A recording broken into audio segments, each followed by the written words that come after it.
চমৎকার আসলে গান গাইতে পারবো ততক্ষণ। আপনারা যদি আমার দিকে দৃষ্টি না রাখেন আমার কিছু করার নাই।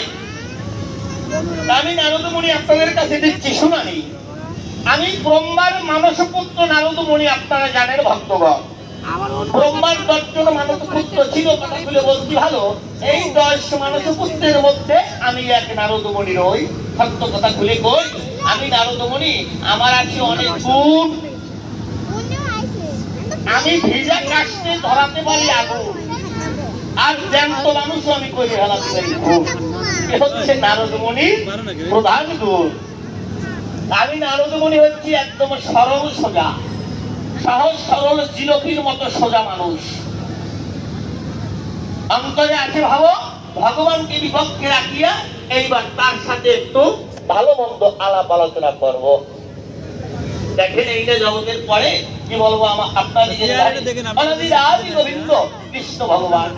আপনারা ভক্ত যারা চিন্তা করে দেখবেন, তারা অনাদির আদি জয় যদি হয় কৃষ্ণ জনার্দন। শাস্ত্রের প্রমাণ কি? ঈশ্বর পরম কৃষ্ণ সচ্চিৎ আনন্দ বিগ্রহ অনাদির আদি গোবিন্দ সর্বকারণে কারণম।